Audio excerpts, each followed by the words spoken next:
السلام علیکم ناظرین، سبسکرائب کریں قرآن حدیث انفو چینل کو اور بیل آئیکن کو دبائیں تاکہ جب بھی ہم ویڈیو اپلوڈ کریں تو آپ کو نوٹیفیکیشن مل جائے۔ معجزہ کہتے کس کو ہیں؟ نشانیاں ہوتی کیسے ہیں؟ یہ سیرت پڑھنے سے پتہ چلتا ہے کہ سچا نبی کون ہے۔ رسول اللہ صلی اللہ علیہ وآلہ وسلم کے بارے میں کل آپ نے سنا کہ فرشتوں نے ایک ترازو قائم کیا، 1000 لوگوں کو آپ کے مقابلے میں وزن کرنا چاہا، لیکن بھاری کون نکلا؟ اللہ کے رسول۔ کہا اگر پوری امت کو بھی ایک پلڑے میں ڈال دیں گے تو اللہ کے رسول بھاری نکلیں گے۔ رسول اللہ صلی اللہ علیہ وآلہ وسلم نے کس طرح دنیا کے سامنے معجزات بیان کیے۔ آپ کو معراج کی سیر کروائی گئی، بیت المقدس میں گئے، تمام انبیاء کو نماز پڑھائی، واپس آئے۔ لوگوں نے کہا لو کہتے ہیں میں راتوں رات مکہ سے بیت المقدس گیا ہوں۔ ہو سکتا ہے ایسا؟ آپ کو پتا ہے صدیق کو صدیق کیوں کہا گیا؟ جب اللہ کے رسول صلی اللہ علیہ وسلم کے معراج کا واقعہ ہوا اور آپ صلی اللہ علیہ وسلم کے پاس براق لائی گئی جو ایک گھوڑی نما تھی، اور آپ صلی اللہ علیہ وسلم جب بیٹھنے لگے فاستحیت منہ، تو وہ حیا کرتی تھوڑی سی سائڈ پہ ہوگی، اور اس پہ بیٹھا کے اللہ عز و جلال نے ان کو معراج کی سیر کروائی۔ وہ کتنا سفر کرتی تھی۔ جب واپس آئے ابو جہل کو ایک موقع مل گیا، ابو بکر صدیق رضی اللہ تعالیٰ عنہ کے پاس گیا، کہتے میں ایک بات پوچھوں؟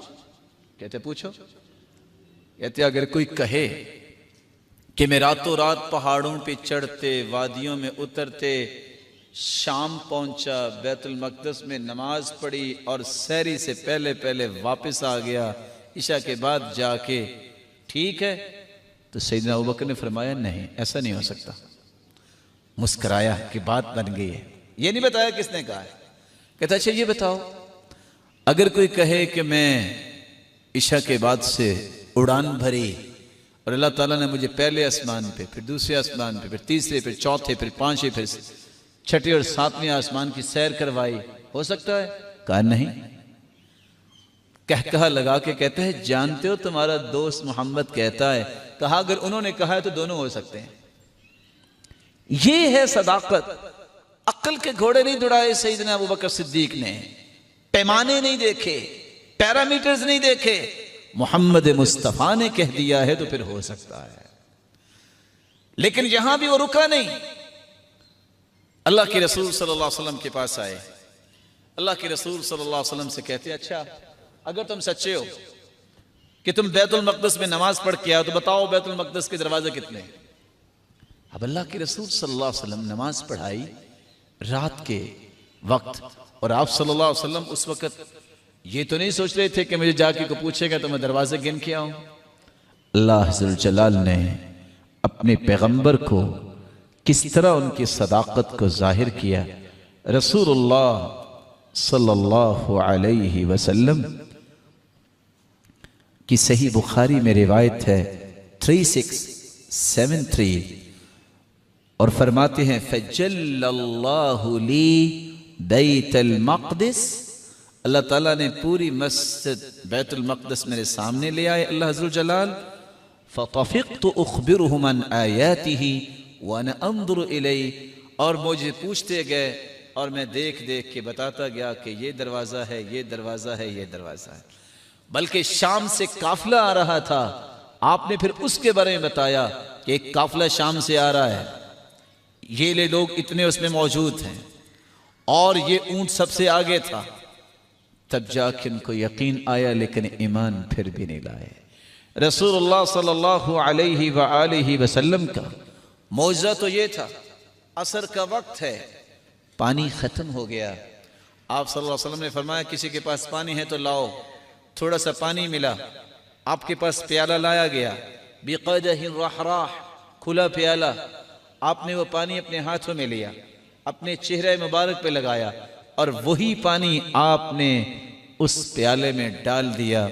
صحیح بخاری کی روایت ہے 3572، اور آپ نے اپنا ہاتھ مبارک اس پیالے میں رکھا، اور صحابی کہتے ہیں فجعلت انظر الى الماء ينبع من بين اصابعي، میں دیکھ رہا تھا کہ آپ کی انگلیوں کے درمیان میں اللہ نے چشمے جاری کر دیے، اور ایک نہیں دو نہیں، زہاء 300، 300 کے قریب صحابہ تھے، سب نے وضو بھی کیا اور پانی بھی پیا لیکن پانی ختم نہیں ہوا۔ یہ ہے معجزہ۔ رسول اللہ صلی اللہ علیہ وآلہ وسلم کا معجزہ دیکھنا ہے تو اس کا یہ بھی ایک رنگ دیکھیے۔ رسول اللہ صلی اللہ علیہ وسلم کے صحابی نے دیکھا کہ اللہ کے رسول کو آج بھوک لگی ہوئی ہے اور بھوک کے آثار نظر آ رہے ہیں، کیونکہ سب صحابہ اس دن بھوکے تھے، یہ خندق کی بات ہے۔ تو آپ کے کان میں آ کے صحابی نے کہا کہ آپ کھانا میرے پاس کھا لیجیے۔ آپ نے کہا اچھا، 1000 لوگ تھے، آپ کھڑے ہوئے آپ نے آواز دی ایھا الناس ان جابرا قد صنع لكم سعرا فهيا هلا، تمہارے بھائی جابر نے دعوت کی ہے، آجو سارے۔ اللہ کی رسول اکیلے کے لیے کھانا تھا، کتنے لوگوں کو بلا لیا؟ گھر جا کے پوچھا کھانا کتنا ہے؟ کہا 1 شخص کا ہے۔ آپ گھر پہنچے، آپ نے فرمایا اپنی بیوی سے کہو نادی الخبازہ، کوئی روٹیاں پکانے والی اور بھی لے آئے۔ اللہ کے رسول اتنا تو آٹا ہے، میں خود بھی پکا سکتی ہوں۔ کہا نادی الخبازہ، بلاؤ ایک پکانے والی کو۔ اللہ کے رسول نے کہہ دیا تو بلا لیا۔ کہا آٹے پہ کپڑا ڈال دو، بسم اللہ پڑھ کے ڈال دیا، پکانا شروع کرو۔ سب صحابہ نے کھانا کھا لیا لیکن آٹا ختم نہیں ہوا۔ معجزہ اس کو کہتے ہیں، یہ اللہ کے رسول صلی اللہ علیہ وسلم کا معجزہ ہے۔ ایک شخص آتا ہے فاستطعمہ، رسول اکرم صلی اللہ علیہ وآلہ وسلم سے کھانا طلب کرتا ہے، آپ صلی اللہ علیہ وسلم نے فاعطته شطر وسق شعیر، آپ نے آدھا وسق، آدھا ٹوپا اس کو دے دیا۔ وہ گھر لے گیا، اس کو سنبھالا، روزانہ نکالتا اور خود بھی کھانا کھاتا، بیوی بھی کھاتی، وضیفہما، دونوں کے مہمان بھی بھگتتے۔ مدت ہوگی، آٹا ختم نہیں ہو رہا، وہ ختم نہیں ہو رہا۔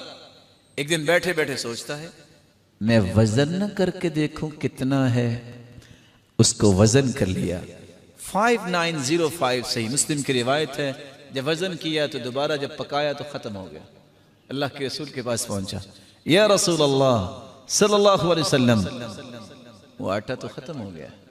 فرمایا کہیں اس کا وزن تو نہیں کیا؟ کہا ایسا ہی کیا۔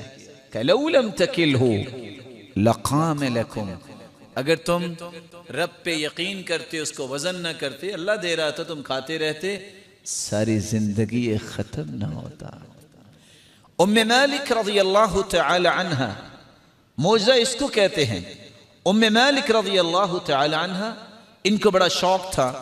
5904 صحیح مسلم کی روایت ہے، ایک چھوٹی سی کپیا میں مکھن بطور گفٹ اللہ کے رسول کو بھیجا کرتی۔ کیا بھیجا کرتی؟ مکھن۔ رسول اللہ صلی اللہ علیہ وسلم نے وہ مکھن لیا اور آپ نے دعا دی، اپنے ہاتھ مبارک اس برتن کو لگے اور ساتھ دعا دے کے واپس کر دیا برتن۔ وہ برتن جب اپنے گھر میں رکھتی، جب روزانہ جا کے اس برتن کو دیکھتی تو وہ گھی سے بھرا ہوتا، وہ گھی سے بھرا ہوتا۔ گھر میں سالن نہ ہوتا، وہ جاتی اس کپیا کی طرف اور گھر والوں کے لیے وہی سالن بن جاتا۔ اور حدیث کے الفاظ ہیں فَتَعْمِدُ إِلَى الَّذِي كَانَتْ تُهْدِي فِيهِ لِلنَّبِيِّ صلی اللہ علیہ وسلم فَتَجِدُ فِيهِ السَّمَنَ، کھانے کو کچھ نہ ہوتا، اس کپیا کی طرف جاتی تو بھری ہوتی تھی۔ فَمَا زَالَ يُقِيمُ لَهَا بَنُوهَا يَسْأَلُونَ الْأُدُمَ فَمَا زَالَ يُقِيمُ لَهَا أُدْمَ بَيْتِهَا حَتَّى عَصَرَتْهُ، ایک دن کہتی ہے میں اچھی طرح اس کو نچوڑ نہ لوں، کوئی نہیں آ ہی جائے گا نا۔ جب اس کو نچوڑا ختم ہو گیا۔ اللہ کے رسول کے پاس جا کے کہتے ہیں اللہ کے رسول صلی اللہ علیہ وسلم، میں نے اس کپیا کو نچوڑ لیا اور گھی ختم ہو گیا ہے۔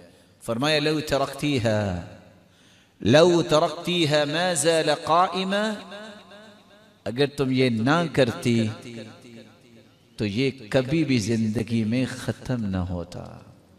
معجزہ اس کو کہتے ہیں۔ رسول اللہ صلی اللہ علیہ وسلم کے صحابی عبداللہ ابن عتیق، صحیح بخاری کی روایت ہے 4039، یہ وہ صحابی ہے جنہوں نے ابو رافع یہودی کو قتل کیا تھا۔ ابو رافع یہودی جو ہر وقت اللہ کے رسول کے خلاف بولتا، شعر پڑھنے کے لوگوں کو پیسہ دیتا، اللہ کے رسول نے فرمایا کون ہے جو اس کا علاج کرے گا؟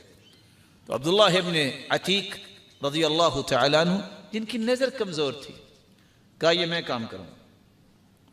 ساتھی گئے، اس کا قلعہ تھا، شام کے وقت کوئی جانور رہ گیا، اس کو ڈھونڈنے نکلے، اور رات کو قلعہ بند ہو جاتا، صبح کو کھلتا تھا، اندھیرا تھا، یہ ساتھ ہی اندر داخل ہو گئے۔ دیکھا کہ یہ دروازے کی چابی کہاں رکھتے ہیں؟ مربد میں، جہاں گدے باندھتے تھے۔ دیکھ لیا، جو عشاء کا وقت ہوا چابی نکالی، دروازہ کھول لیا۔ جب سارے سو گئے اس کو قتل کر دیا۔ نظر کمزور تھی، بھاگے، گرے، پنڈلی ٹوٹ گئی۔ انسان اس وقت تو تھوڑا سا حرکت کر سکتا ہے، جلدی سے گدے پہ بیٹھے اللہ کے رسول کے پاس آئے۔ صحابہ جو باقی تھے پوچھتے ہیں ہاں کیا بنا، چلیں پھر؟ کہتے ہیں جانا کہاں ہے، میں قتل کر کے آ گیا ہوں۔ کہا آؤ پھر نیچے، کہا ٹانگ ٹوٹ چکی ہے، حرکت نہیں کر سکتا۔ ان کو اتارا گیا، آپ صلی اللہ علیہ وسلم نے فرمایا ابسط رجلک، میرے صحابی ٹانگ لمبی کرو۔ کہا ٹانگ لمبی نہیں کر سکتا، سکت نہیں ہے، ٹوٹ چکی ہے۔ کہا اچھا بسم اللہ۔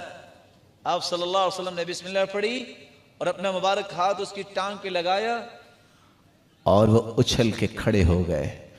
صحابی عبداللہ بن عتیق رضی اللہ تعالیٰ عنہ فرماتے ہیں میں زندگی میں پھر پہچان نہیں سکا میری ٹانگ دائیں ٹوٹی تھی کہ بائیں ٹوٹی تھی۔ معجزہ اس کو کہتے ہیں۔ رسول اللہ صلی اللہ علیہ وآلہ وسلم کے بارے میں صحابی جابر رضی اللہ تعالیٰ عنہ فرماتے ہیں، اور یہ روایت صحیح بخاری کی ہے 3996، جب ان کے والد فوت ہو گئے، شہید ہو گئے، تو ان کے اوپر بہت زیادہ قرض تھا، قرض لینے والے تنگ کرتے تھے۔ تو رسول اللہ صلی اللہ علیہ وسلم کے پاس یہ صحابی آئے اور آ کے کہتے ہیں اللہ کے رسول، قرض دار بہت تنگ کرتے ہیں، میں کیا کروں؟ آپ تشریف لائیے۔ جابر رضی اللہ تعالیٰ عنہ کے باغ میں چکر لگایا، آپ نے صرف چکر لگایا، کھجوروں کا چھوٹا سا ڈھیر تھا، کتنے وسق، کتنے من کھجوریں قرض دینا تھا۔ آپ اس ڈھیر کے اوپر بیٹھ گئے، آپ نے فرمایا بلاؤ جس جس نے قرض لینا ہے۔ تول تول کے دیے جا رہے تھے، سب لوگوں کا قرض ادا ہو گیا اور ڈھیر میں معمولی سی بھی کمی نہیں آئی۔ معجزہ اس کو کہتے ہیں۔ رسول اللہ صلی اللہ علیہ وآلہ وسلم کے صحابی عبد الرحمن بن معاذ فرماتے ہیں کہاں 1,44,000 صحابہ منا میں ہیں۔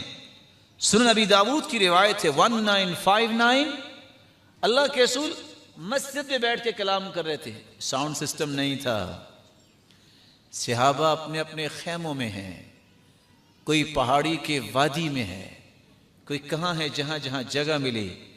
صحابی کہتے ہیں اللہ کے رسول نے کلام کرنا شروع کی، فَفُتِحَتْ أَسْمَاعُنَا حَتَّى كُنَّا نَسْمَعُ مَا يَقُولُ۔ آپ کتنے دور سے ہم تھے، آپ کی ایک ایک گفتگو، ایک ایک کلام اللہ تعالیٰ نے جہاں جہاں تھے ہمیں پوری پوری صحیح صحیح سنائی۔ معجزہ اس کو کہتے ہیں۔ رسول اللہ صلی اللہ علیہ وآلہ وسلم کے معجزات کا تذکرہ تو بہت لمبا ہے۔ رسول اللہ صلی اللہ علیہ وآلہ وسلم چونکہ سچے نبی ہیں اور آخری نبی ہیں، اس لیے اللہ تعالیٰ نے ان کو معجزات سے نوازا۔ اللہ سے دعا ہے کہ اللہ ہمیں قیامت کو اسی نبی کا ساتھ نصیب فرمائے۔